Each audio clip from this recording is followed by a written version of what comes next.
Bem, vamos aqui para mais um dia da nossa semana da família sem conflito. Vamos ver aqui quem está aparecendo ali. Ângela, vamos começar agora a nossa live. Já queria dizer que ontem foi muito bom, né? Tivemos a presença ilustre do nosso convidado, Ney Kloster, que nos trouxe aqui, nos brindou com o Dia dos Pais para essa semana da família. E foram várias considerações importantes sobre a família como um espírito de equipe, como um espírito de grupo.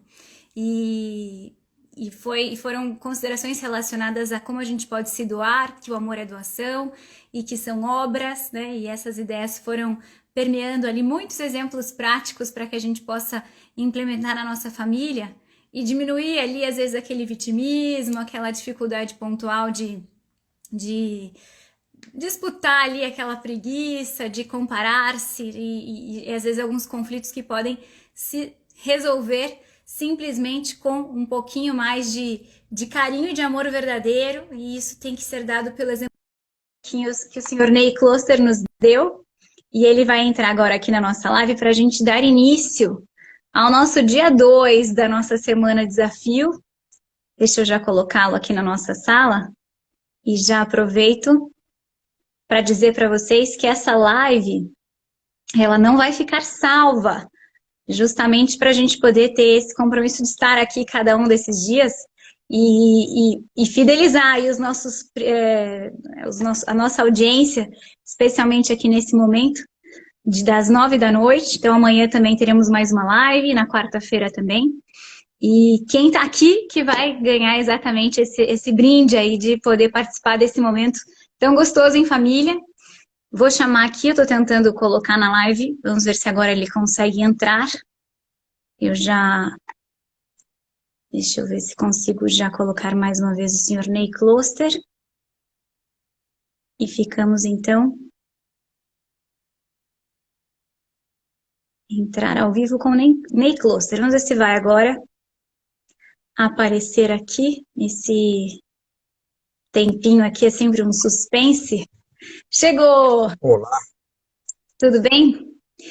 Então vamos para mais um dia de live, mais um dia de partilhar aqui tantas coisas boas. Sei que a gente tem ali algumas anotações, tanto eu como você, né, para a gente partilhar aqui com a nossa audiência, que é, no fundo, algumas ideias-chave que podem nos ajudar a ter uma família bem estruturada, que possa nos dar luzes para esses lares luminosos e alegres que todos aqui com certeza querem ser, né? Então são 4 dias especiais em que você vai parar aqui e pensar, bom, o que eu posso fazer para ser um pai preventivo, né? Como o senhor costuma falar, né? Tem uma família dessas que são, né, especialistas em humanidades, doutores em humanidades, que somos cada um das pessoas que se propõem a ser educadores.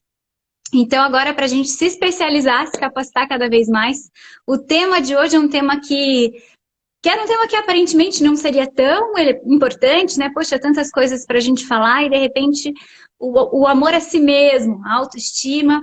E aí a gente foi vendo como que é importante a gente estar em paz consigo mesmo para estar em paz com os demais.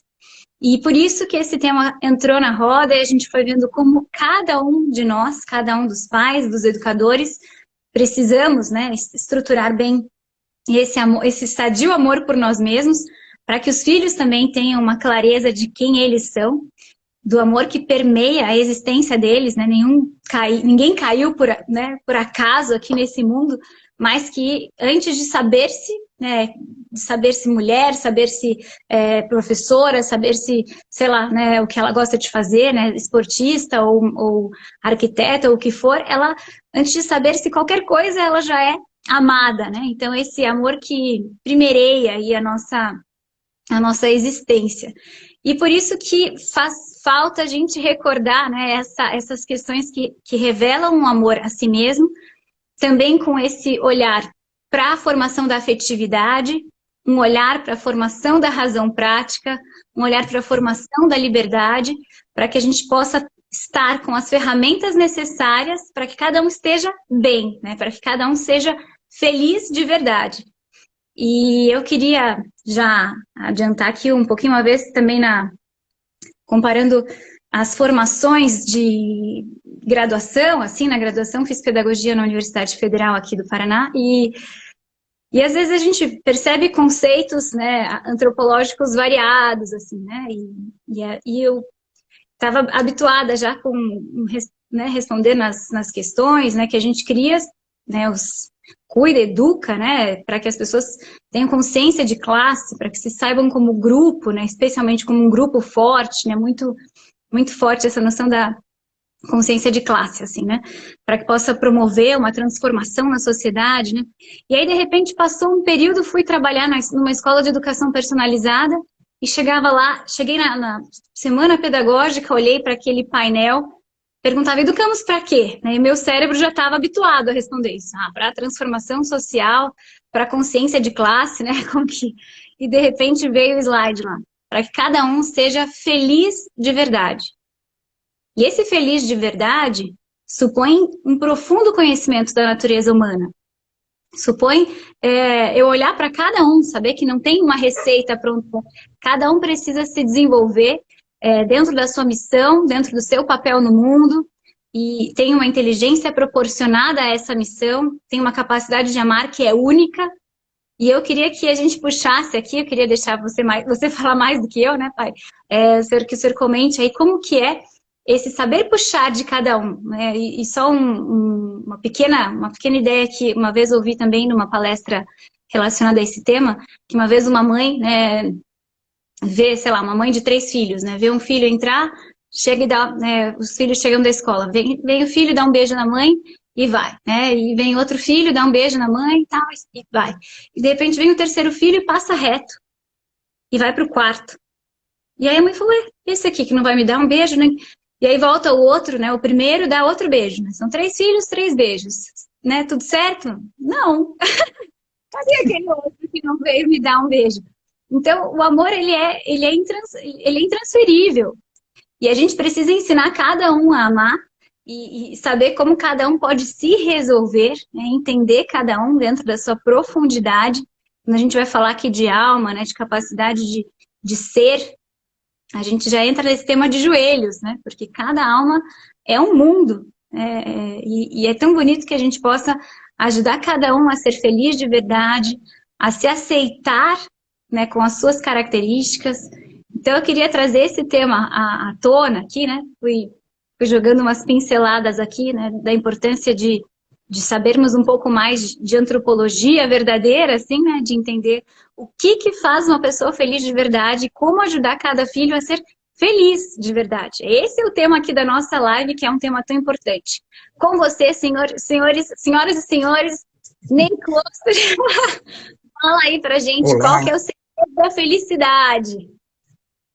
Olá. Bom, você está ouvindo bem? O som está bem? Não sei se você está escutando bem. Eu não sei se o pessoal pode comentar aqui se está tendo alguma interferência. Uma interferência. Mas mim, né? Então, esse tema da felicidade, na verdade, a gente educa realmente para que eles consigam fazer boas escolhas, né, que leve eles a ser felizes. Então, a grande finalidade do pai, do educador, é trabalhar nisso, né? É dar para eles critérios e hábitos para que eles façam essa boa escolha. A escolha entre o bem e o mal, né? Entre o feio e o bonito, né? O belo, entre a verdade e a mentira. Que quando você descobre o belo, o bem e a verdade, isso encanta você. E quando você vai para este lado, você vai ser a gente é cada vez mais feliz. Então tem algumas descobertas que os nossos filhos vão somente descobrir depois de muito tempo. Mas a gente tem que ir colocando sementes nele, sementes, porque é muito bacana você falar de felicidade, mas a felicidade está numa característica, numa potência, num dom que Deus nos deu, que é da liberdade. Né? Só é feliz, né, quem sabe escolher, e escolher bem. Né? E a escolha não é A liberdade não é só para escolher entre fazer uma escolha, eu ponho uma X camisa ou outra camisa, Uhum. isso aí não é isso que a gente está querendo falar, é fazer escolhas definitivas, escolhas que eu digo assim, essa é a minha esposa, né? A Gessilene é a minha esposa, eu escolhi por ela, e são escolhas definitivas, essas escolhas dão forças, né? Depois, mais tarde, e você não põe mais nenhuma questão dentro desse processo. Esse negócio é inquestionável, né? Porque foi uma escolha definitiva. E as pessoas que conseguem, mas for fazer escolha definitiva, hoje em dia é muito difícil dos jovens, né? Eles estão com medo de fazer essas escolhas. Caso ou não caso, ai meu Deus, né? É para a vida inteira, é para a vida inteira. Né? Se entregue dentro desse amor e se entregue em cima dessas escolhas, né? E a gente vê quando eu tive uma alegria muito grande e acompanhei nesse começo de ano dois amigos, né, e casais, amigos que fizeram escolhas para ser católicos, né, respeito todas as religiões, mas foi muito bacana quando eles escolheram e eles falaram, começaram a descobrir riquezas, né, na Igreja Católica, eles falaram assim, que eles estavam muito felizes, né, e foram, segundo, vamos dizer assim, eles me falaram, são decisões que você vai fazer para o resto da vida. Eu quero fazer isso para os meus filhos, né, eu quero fazer isso para quem eu vou deixar, né, então, essas escolhas, às vezes, são duras, todos eles tiveram, vamos dizer assim, mudanças na família, tiveram que fazer essas escolhas tiveram grandes consequências familiares, Sim. mas eles estavam felizes. Felizes porque fizeram uma escolha, segundo eles, segundo uma grande característica. Então, como fazer isso em casa? Como fazer isso? A gente tem que respeitar isso, as diversas fases dos filhos. A gente está falando de que tem várias áreas da educação. Uma delas é saber os períodos sensitivos, quando que o cérebro da pessoa está apto a fazer isso. É muito comum, às vezes, a gente ver crianças de 2, 3 anos e a mãe dizer, você quer isso ou quer aquilo? Quer ir para casa de Eu vou volta conseguir ensinar, eu quero desde cedo ensinar ela a fazer boas escolhas. Tem períodos que, para ela, o mais importante é um critério que a mãe dê e ela consiga absorver o critério. Não ela decidir, porque o raciocínio dela, lógico, da consequência dos atos e fazer decisões é muito difícil. Então, você complica a vida de uma criança. Já depois dos 8, 10, 12 anos, e onde você vê jovens começando a afrontar, né, as mães dizendo assim, não, mas eu não concordo com os teus critérios, isso aí não vai. E aí aqui você vai ter que dar argumentos, você vai ter que, com muita felicidade, porque tua filha está crescendo, teu filho está crescendo, e isso a gente vê, eu vi nos meus filhos, né, e é muito bacana quando você vê esse cara, ele está crescendo, ele está agora começando a ter argumentos, que coisa mais bonita. Como eu tratar isso? Vamos se formar, vamos fazer uma pergunta. Um dos cursos mais importantes que eu fiz assim da educação e me ajudou até na hora de dar aula foi quando eles falaram assim que você só ensina para ensinar adolescentes tem que usar o método socrático. O que é? Fazer perguntas, né? Perguntas, faz eles raciocinarem. Porque, na realidade, quando eles entram na adolescência, para ele poder ter essa liberdade de escolha, eles vão questionar muitas coisas.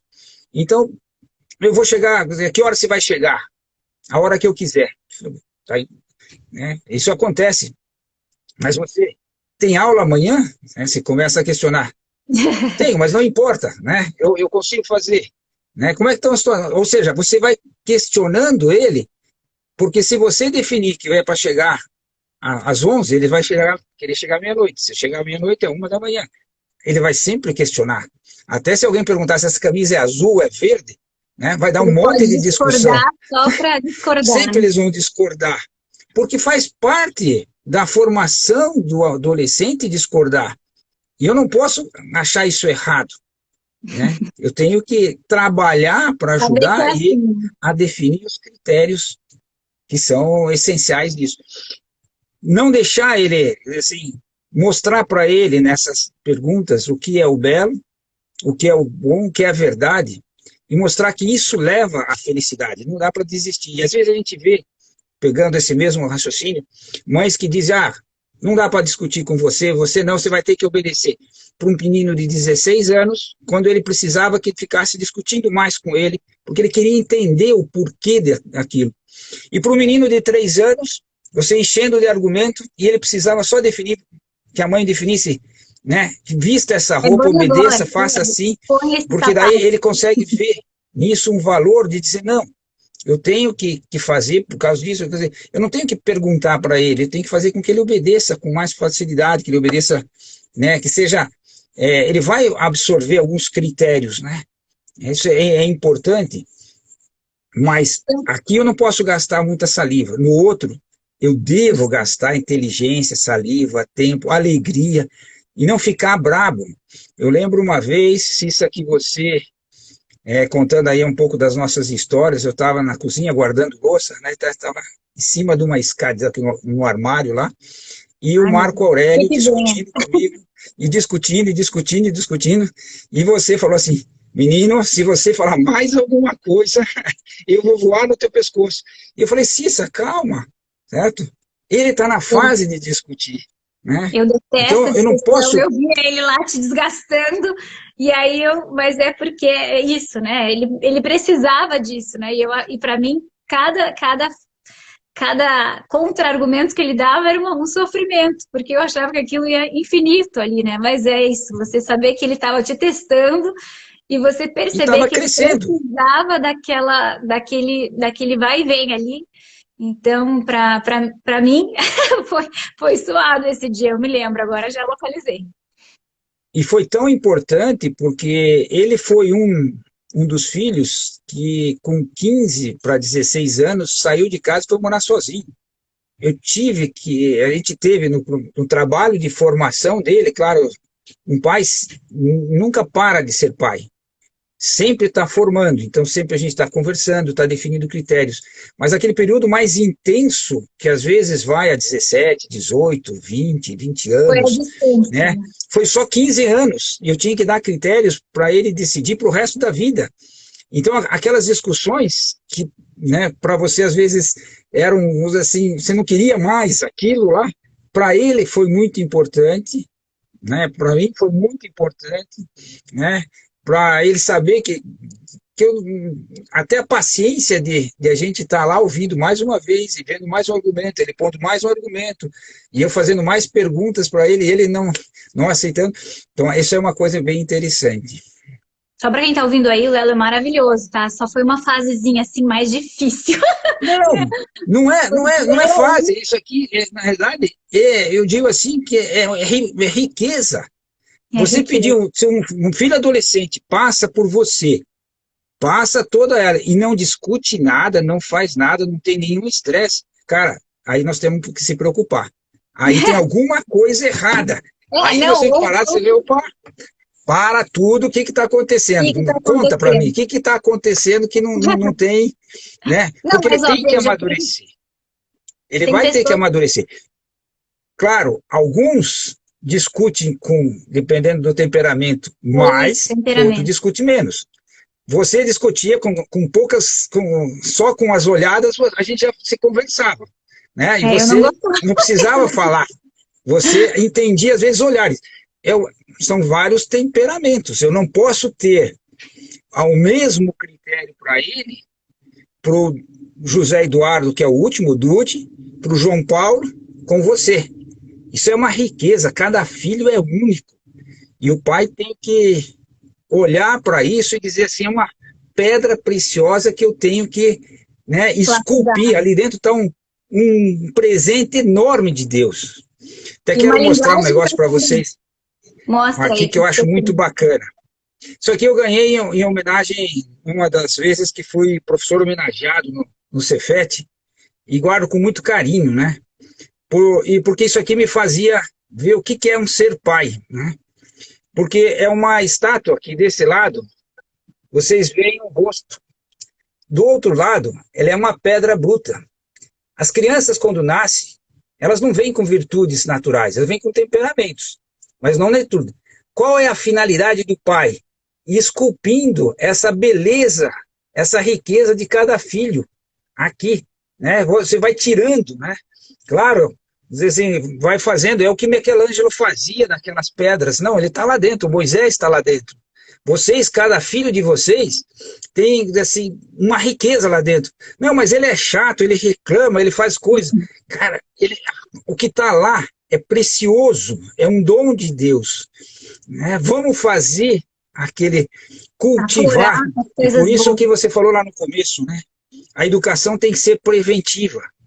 Quer dizer, o que é preventiva? Eu tenho que criar, eu tenho que esculpir ele. Eu tenho que ir tirando as coisas, né, errado, eu tenho que ir criando hábitos, né? Essa aula bônus que a gente fez aí, que vocês vão receber sobre planos de ação, é espetacular. Mas, assim, por que é espetacular? Não, porque a gente fez, não.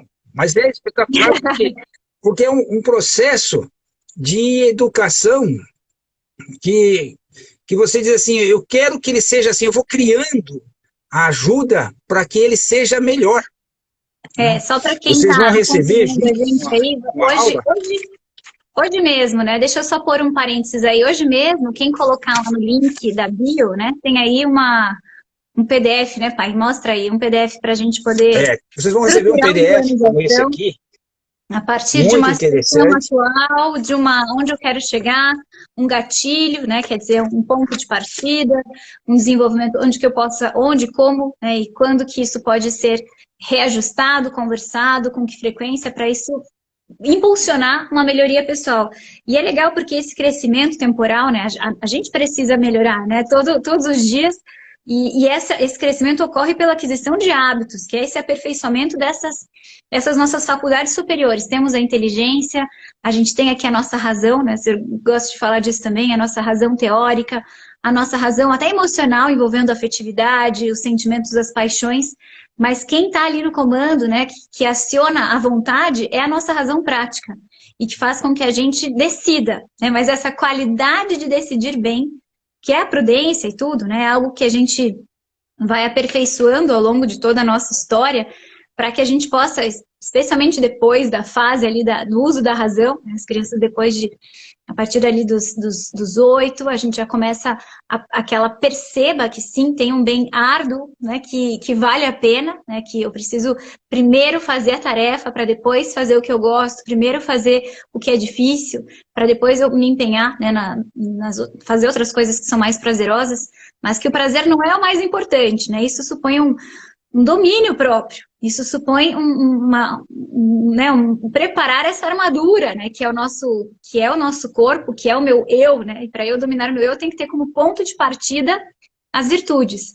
E esse ponto de chegada, a felicidade, né, essa felicidade de verdade, né, e isso supõe esse treino, essa busca. E essa busca, né, sempre vai permeada aí de boas escolhas, né, como ter essa familiaridade com o bem, para eu saber o que eu decido agora, parar a minha tarefa e jantar, ou simplesmente ajudar minha irmã que está precisando de um negócio, ou ficar aqui, né? Porque para mim me custa colocar o foco.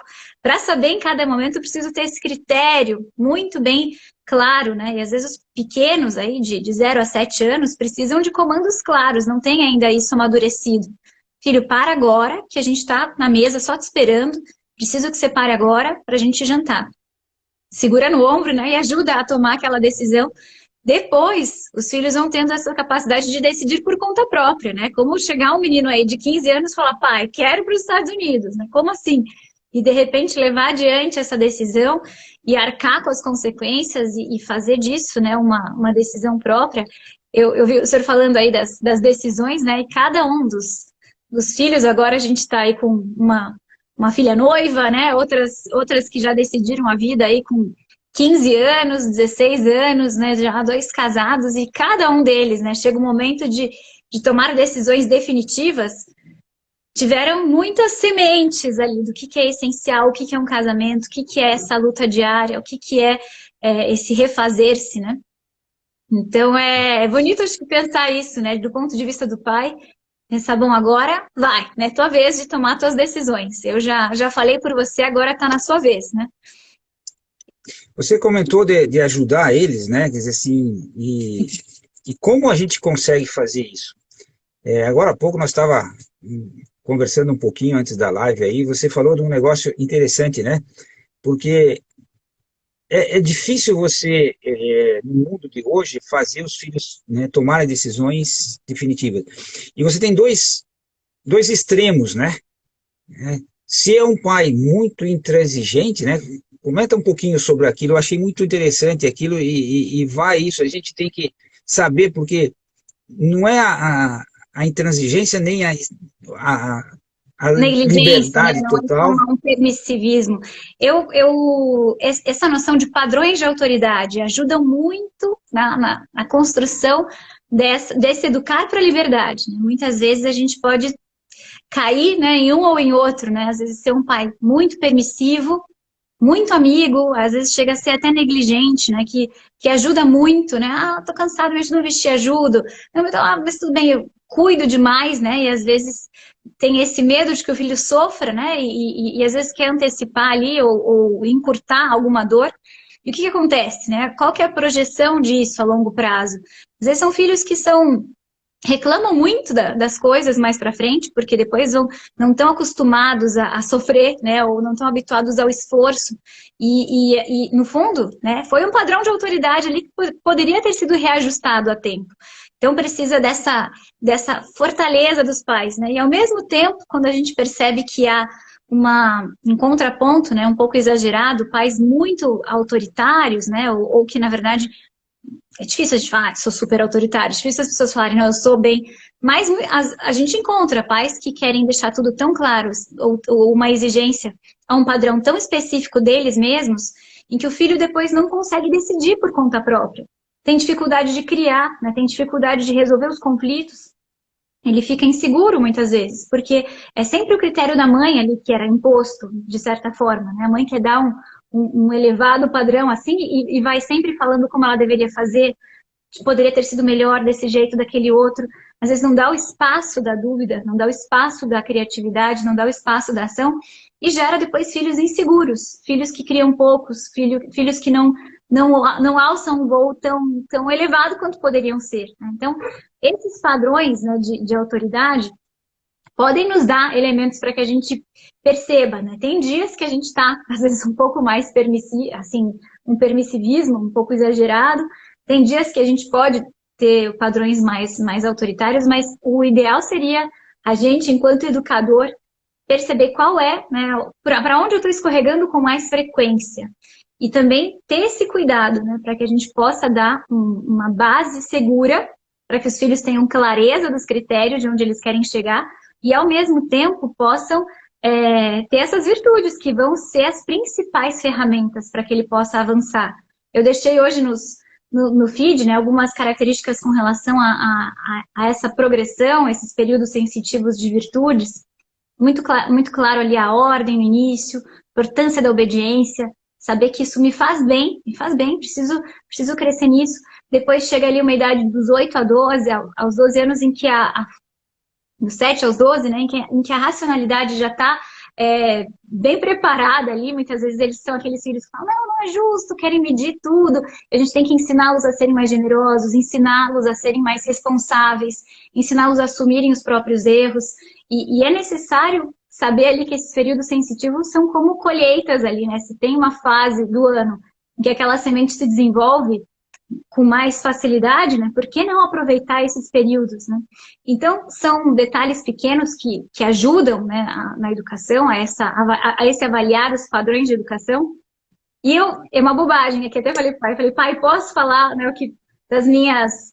Eu fico fazendo comparações aí com desenhos. Eu não sei como eu cresci com crianças pequenas, meus irmãos eram muito mais novos, eu cresci vendo muito desenho. Então, por exemplo, esse filme do Ratatouille, não sei se vocês que estão aqui na sala lembram, sintonizam, né, de um ratinho que saiu de casa cedo também, porque queria ser chefe de cozinha, né, enquanto os outros falavam, não, aqui é de outro jeito, a gente trabalha de outro jeito. Gosto até de comparar, o Lelo gosta de comparar, né, com ele mesmo, né, o próprio o meu irmão aí que saiu de casa cedo, ele tinha uma missão específica, queria sair de casa logo, teve que ralar bastante, assim, mas eu costumo observar nesses desenhos os padrões de paternidade e maternidade que estão por trás dessas figuras dos protagonistas. E ajuda a perceber isso também, né? O que faz, né? Esse gerar confiança, saber que o filho tinha um talento ali.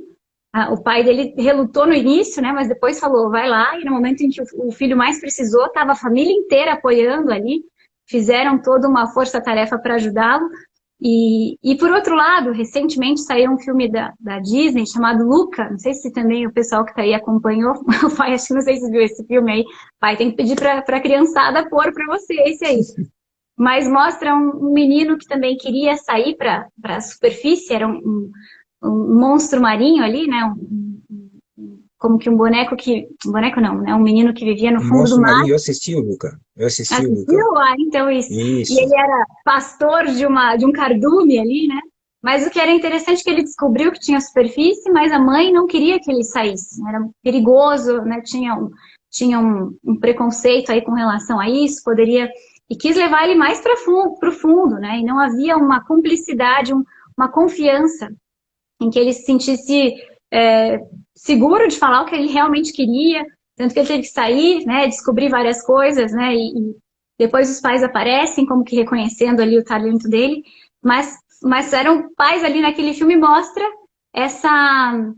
que faltou um pouco mais desse vínculo, faltou um carinho ali, uma cumplicidade maior, para que os filhos se sintam apoiados ali para que o Lucas se sinta apoiado na sua missão.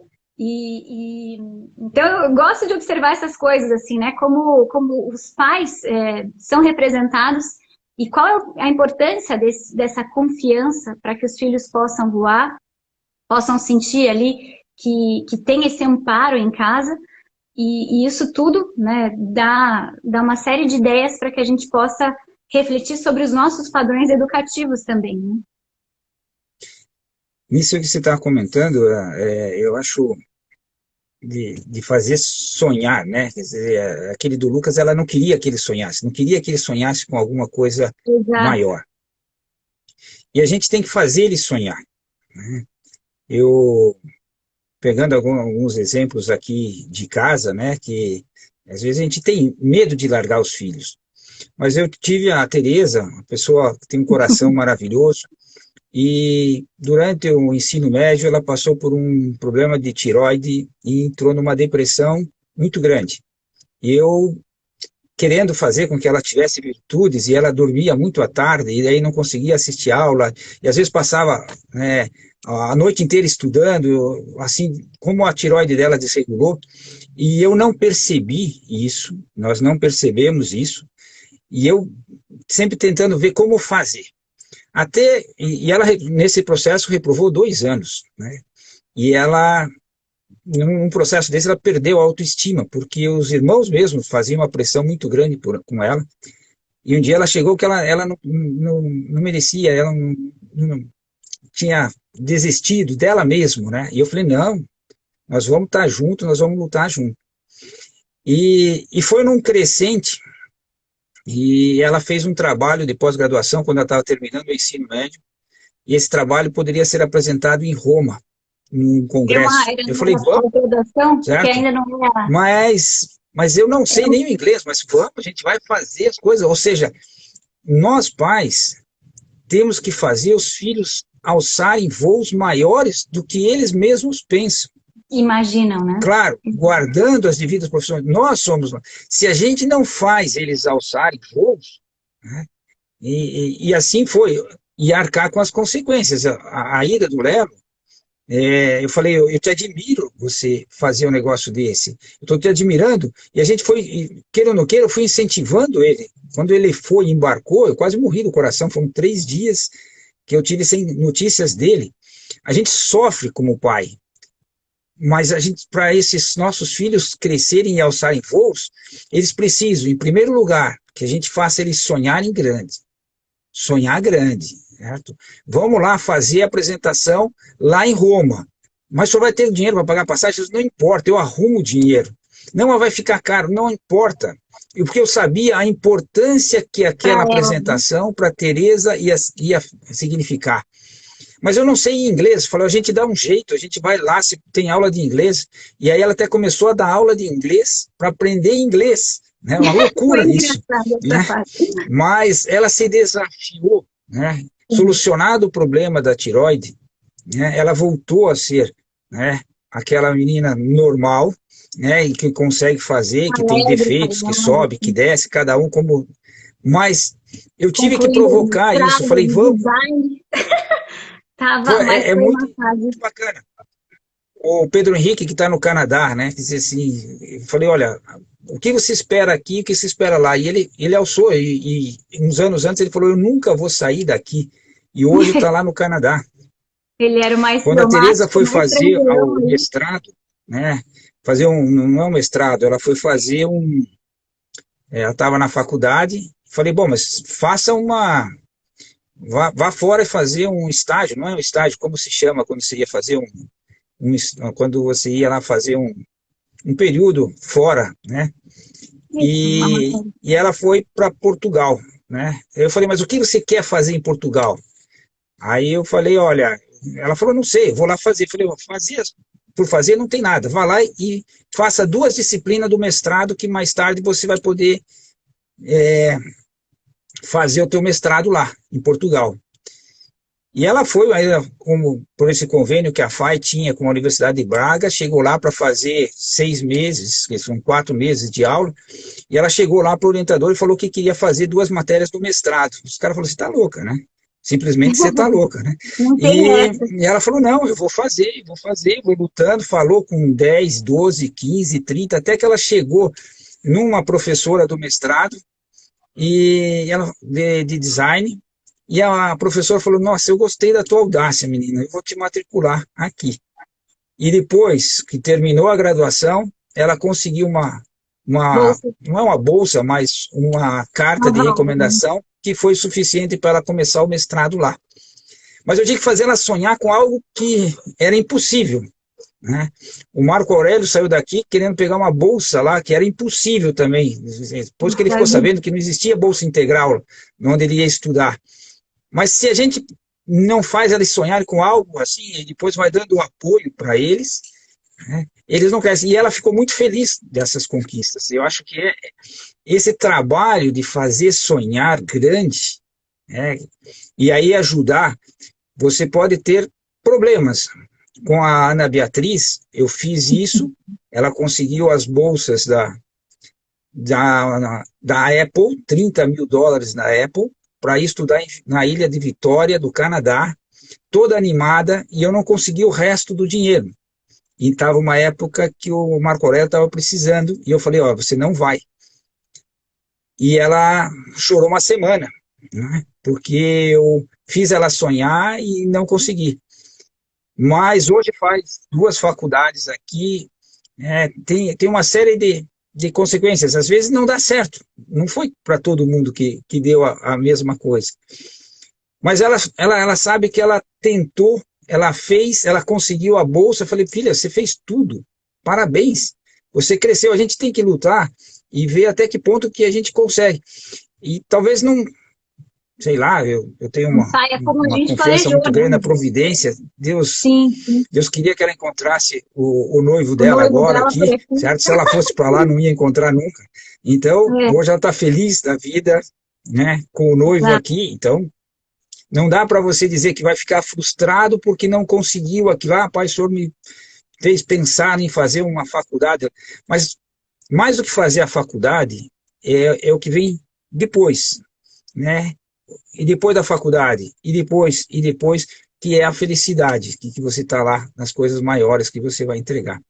Não sei se fugiu um pouco do tema, mas essa ideia de fazer sonhar grande, Não, mas faz parte, acho que esse ilustrar, é para isso que eu trouxe um pai de 9 filhos aqui, né? Se fosse para falar só teoria, né, a gente chamaria qualquer outro, mas um pai de 9 filhos tem isso vivido aqui, né? Não tem como dizer que isso não é real, né? Quer dizer, uma filha que estava ali, depois de 2 anos, falou, olha, reprovou o 2º ano, a gente está junto, não vou desistir de você, né? Não vou desistir. E a autoestima, que era um tema, que é um tema relevante, né?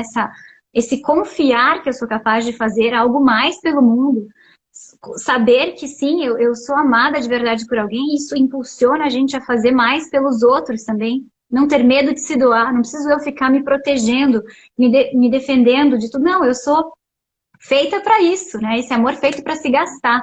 E para isso que esse tema da autoestima, né? É importante que a gente saiba que ele se baseia nessas convicções, né? De que eu sou, sim, profundamente amada, de que as virtudes vão... as virtudes a gente vai crescer sempre nelas, né? Mas vão ser esse caminho pelo qual eu vou fazendo essas boas escolhas para que eu possa atingir essa capacidade. No fundo, as virtudes são a capacidade de ser feliz. Se eu tenho essa capacidade de ser feliz, é através das virtudes. Então, eu preciso, em primeiro lugar, de um lar que me impulsione e depois de ter treinado um pouquinho mais em cada uma dessas virtudes. Mas isso é essencial, né? Eu estava falando para o senhor até um tempo atrás, como a palavra autoestima me lembra muito um livro que eu li, que está aqui do ladinho também, mas que é o livro da Jane Eyre. Não sei se alguém que está aqui na sala conhece, da Charlotte Brontë, né? Um livro da Jane Eyre que conta a história de uma moça que também passou por uma infância bem complicada, perdeu os pais, cresceu como órfã na casa de uma família e viveu com a tia, que era muito malvada, depois foi para um orfanato, também sofreu bastante lá, mas tinha, né, pessoas de referência que serviram para que ela mantivesse as convicções dela, assim, né? E é interessante como é importante não cair no vitimismo, né? Puxa, eu tinha tal defeito, eu tenho tal dificuldade, minha família não pôde me ajudar. Não, ela justamente pelo contrário, né? Buscava ocasiões de se lançar cada vez mais para sonhar cada vez mais alto, né?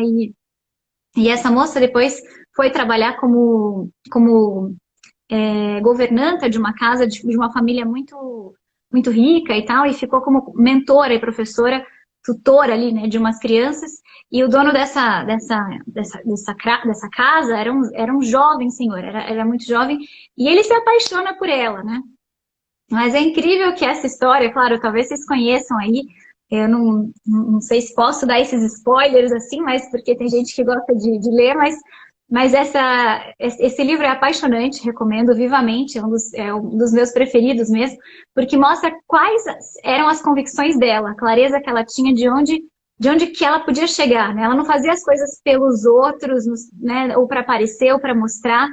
E chegou um momento muito difícil em que ela teve que abrir mão de tudo, né? Ela estava já pronta para se casar com esse senhor aí que tinha pedido em casamento e tudo, mas ela viu que havia uma irregularidade ali e ela precisava sair de lá. Ela precisava... e ele segurava ela assim, né? E segura e fala, não vai, ninguém precisa saber dessa irregularidade, ninguém sabe disso, só você sabe. E ela dizia isso para ele, mas eu sei. Justamente porque eu sei, eu não posso me enganar. Eu sei quem eu sou, eu sei o que eu quero e eu preciso fugir daqui. Então e doeu muito, né? Ela teve que fugir, né? Mendigar por uma semana até conseguir se reestabelecer.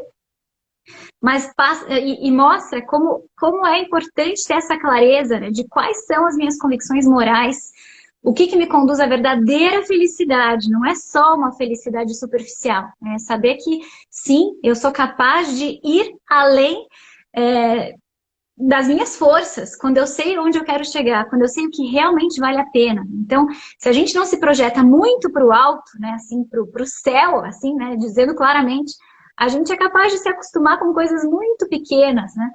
Então, esse livro me ajuda muito a lembrar, né? Às vezes até paro e penso, bom, como Jane Eyre faria agora? Como é interessante ter, assim, até pessoas inspiradoras, né? Sejam pessoas reais aí, pai, mãe, irmão, né? Como que o Lelo agiria agora, né? Ele é todo empreendedor, ele não desistiria disso, ele faria isso com mais afinco, como que Jane Eyre faria agora, né? Quer dizer, ela não ia ficar reclamando aqui diante de um não, ela ia dar a volta por cima, ia tentar de outra forma. Então, como é interessante a gente ter, né, para nossa boa autoestima, convicções muito claras, sonhos elevados, né? Isso se dá, né, por impulso dos pais, né? No caso da Jane Eyre, nem foram os pais, né? Foram as convicções claras que ela conseguiu assegurar ali dentro dela. Mas isso precisa ser realimentado e também praticado com essas virtudes, né? Que nos conduzem sempre a caminhar em direção a essa felicidade autêntica, né?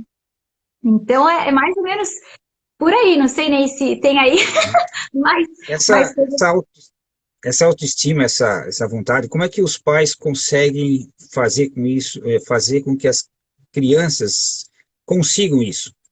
Na realidade, pessoal, a gente consegue isso com coisas muito pequenas. Quando você faz um plano de ação pequenininho em casa, ou quando você é interessante porque eu estou falando do plano de ação assim, e esses dias eu montei essa aula e a Ana Beatriz me ajudou a fazer a edição dela, e ela falou, pai, o senhor fez isso para nós sem falar que era um plano de ação, né? O senhor fez a gente entender.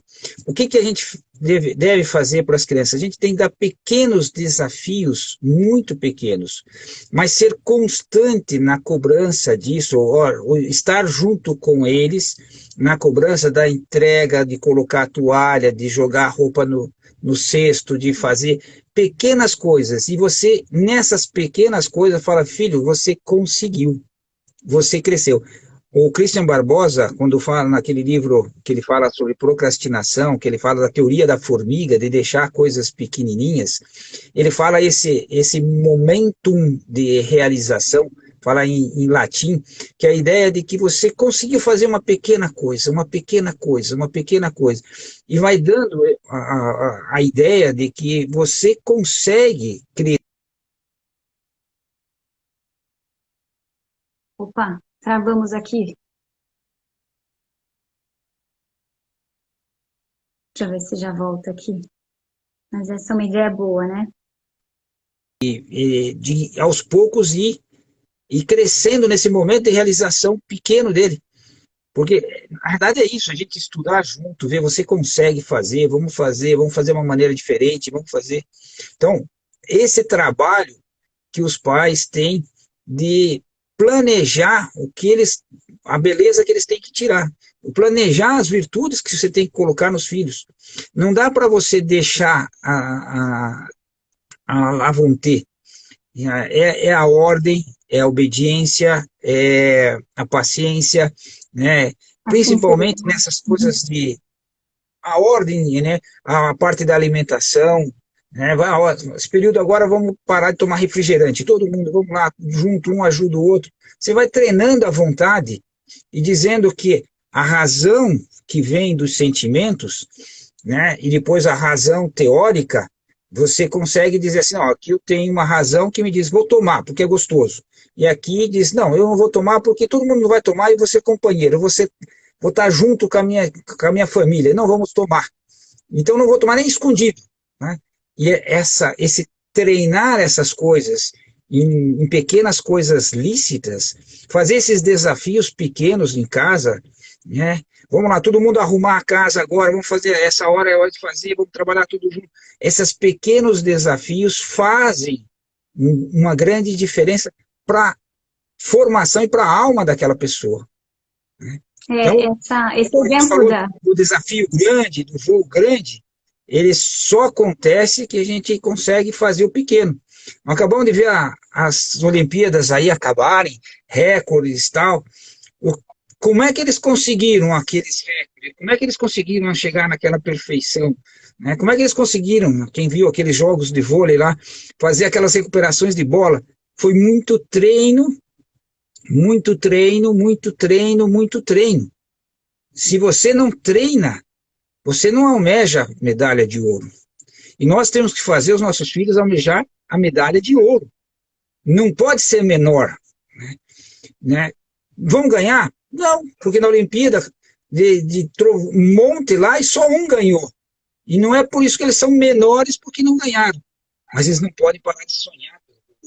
Não podem parar de treinar pelo ouro. Não pode parar de ser melhor pelo ouro. Né? Essa é a característica. Né? Pegamos essa ideia da Olimpíada que acabou E que é isso, né?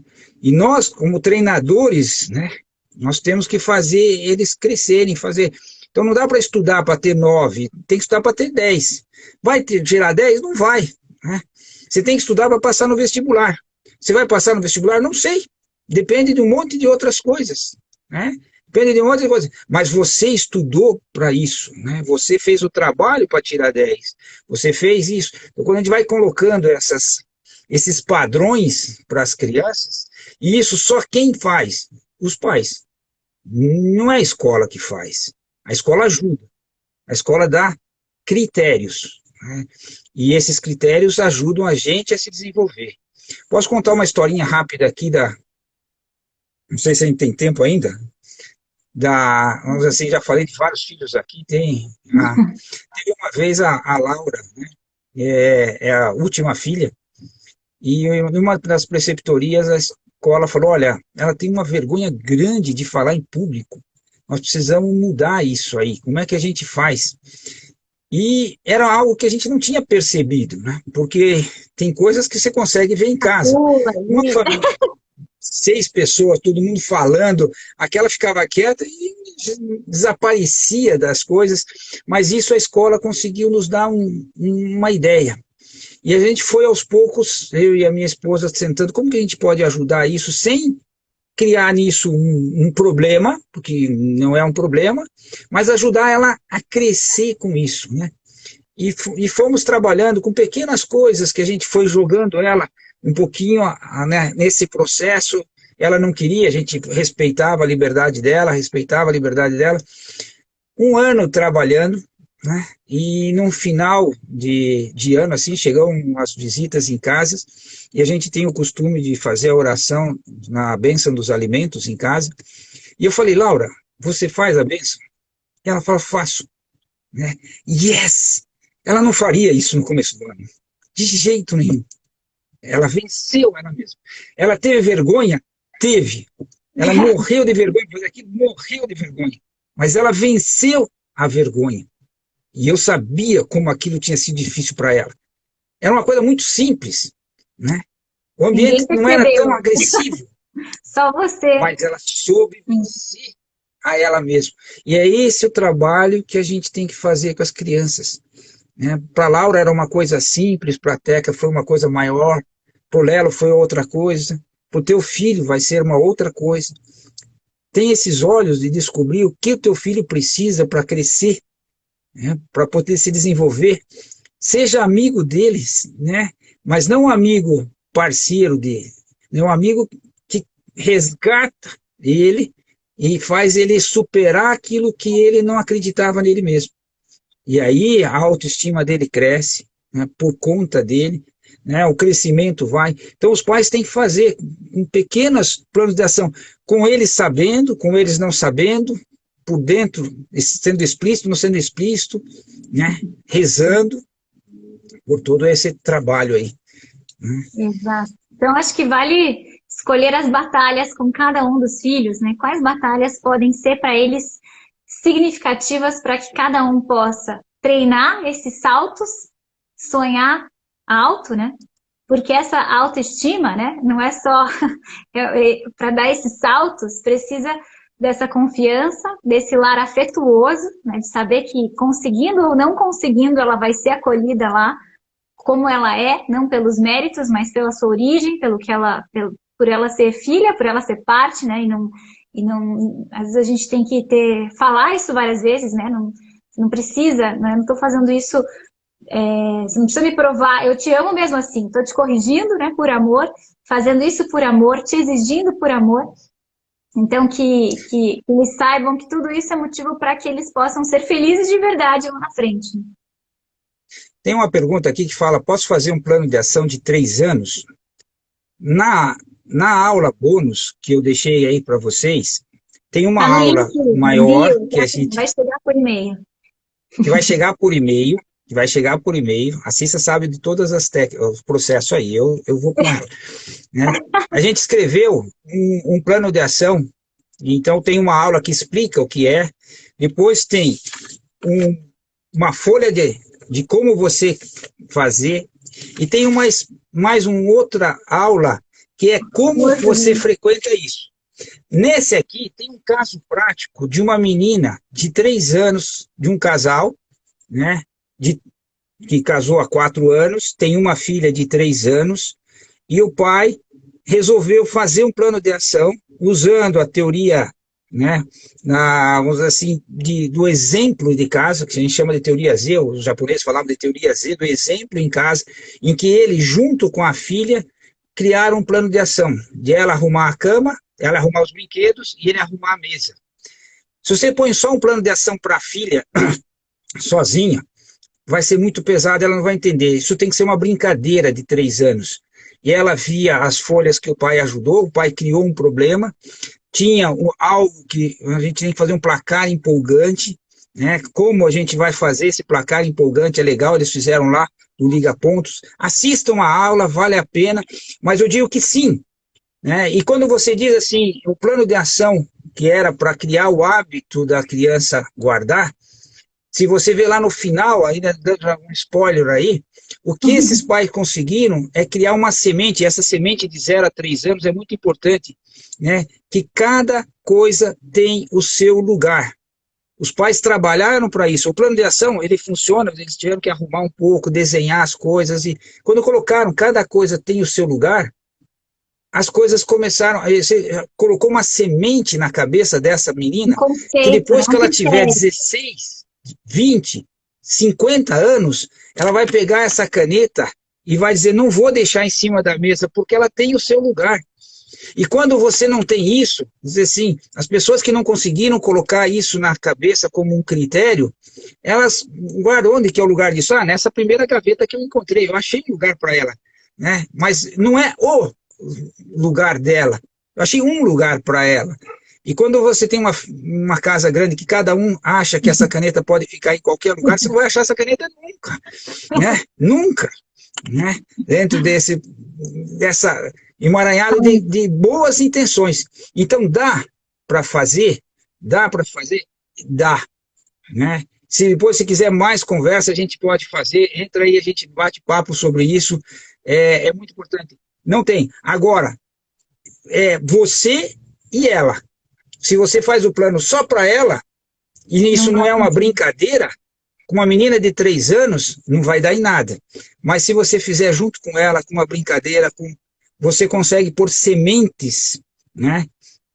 Muito importante, né? Que eu não vou brincar com 2 brinquedos. Eu vou trocar de brinquedo. É outra semente que você colocou.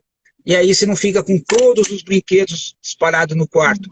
São pequenas sementes que você coloca, que vão virar sementes dos hábitos e das virtudes lá para frente.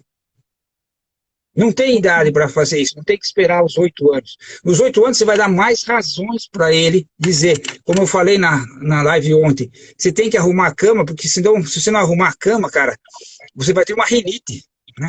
E isso vai te prejudicar para frente. Eu posso te dar, pesquisa na internet o que é uma rinite, e aí você já vai ver o que tem. Então aí você começa, ele já tem a cabeça, eu já posso dar essa razão. Para uma menina de 3 anos eu não preciso falar isso. Para uma menina de 3 anos, eu arrumo a prateleira e desenho cada brinquedinho e defino que aqui é a casinha daquela boneca, aqui é a casinha daquele joguinho, aqui é a casinha. E todo mundo vai dormir na sua casinha. Você não dorme na sua casinha? Eu durmo. Né? Então eles também gostam de dormir na sua casinha. Vamos guardar? Vamos. Com isso, você está fazendo ela criar um plano, uma semente da ordem que vai ser espetacular lá para frente. Você resolveu um problema para ela. Né? Mas, vamos supor, resolveu espetacularmente esse problema. E de uma maneira simples, às vezes você precisa de 3 semanas para fazer isso, 5 semanas para fazer isso. Você vai colocando e cada vez vai ficando mais fácil a educação. Certo, senhor Ben Closter, maravilhoso. Nós temos aqui 1 minuto para encerrar. E, no fundo, assim, penso que essa semana de lives aqui, né, esses 4 dias, a gente vai dar aqui algumas pinceladas, coisas que a gente planejou, coisas que a gente nem planejou, que a gente vai pondo para fora de forma tão leve, mas assim que é gostoso, né? Então, a gente queria falar, né, especialmente desse tema da autoestima, porque quando a gente está bem resolvido com a gente mesmo, a gente sabe que essa luta, quando a gente se exercita na luta, isso nos faz também mais compreensivos com os outros, porque a gente sabe que não é fácil colocar em prática um plano de ação. Então, ter essas boas atitudes, essas boas iniciativas, padrões de autoridade que fomentem esse carinho com essa exigência, esse ambiente afetuoso, que eleve, né, as crianças a sonharem cada vez mais, a dar passos cada vez mais altos. Então, isso aqui já foi ilustrado de várias formas, né, com várias faixas etárias, e eu queria convidar vocês agora para participar da live de amanhã. Amanhã também a gente vai trazer um tema importante que tem a ver com essas iniciativas, que tem a ver com esse sonhar, né, e trabalhar e fazer pelos outros também na forma de conceber o seu trabalho bem feito, o seu estudo bem feito, como orientar os filhos a fazerem isso, essa relação com a escola, também como a gente pode cada vez tirar ainda mais proveito dessa relação. Então eu espero que tenha sido útil aí para vocês. Agradeço a todos os que permaneceram aí conosco. Essa live não vai ficar salva, vai por e-mail para quem se inscrever pelo link que está na bio. Na minha bio tem um link. A gente vai mandar aí os materiais, vai deixar isso salvo, especialmente a aula de plano de ação e a sequência dessas lives. Então eu espero vocês aqui amanhã. Quer falar uma coisinha? Finaliza aí pra gente. Esse plano de ação, só para fechar, você pode atuar na família, mas pode atuar até como gerente no teu negócio. Ele funciona da mesma forma. Tudo que a gente vai comentar ali, das teorias e o material que vocês vão receber ali, eu utilizava na parte de gerenciamento de equipe. Projeto e equipe. E tem um resultado fenomenal. Maravilha, gente. Então, super investimento aí, vale a pena. Coloca lá, né, só o seu e-mail, já chega para você esse material. E eu espero vocês aqui amanhã. Dá para indicar aí para as pessoas que vocês quiserem. A live não vai ficar salva, vai por e-mail para quem se inscrever. Depois, mais aí adiante, a gente manda mais informações dos nossos cursos aí para vocês. Certo? Então, temos ainda terça e quarta para partilhar muitas coisas boas aqui. Uma boa noite para vocês e até amanhã. Tchau, pai, até amanhã. Tchau, até amanhã.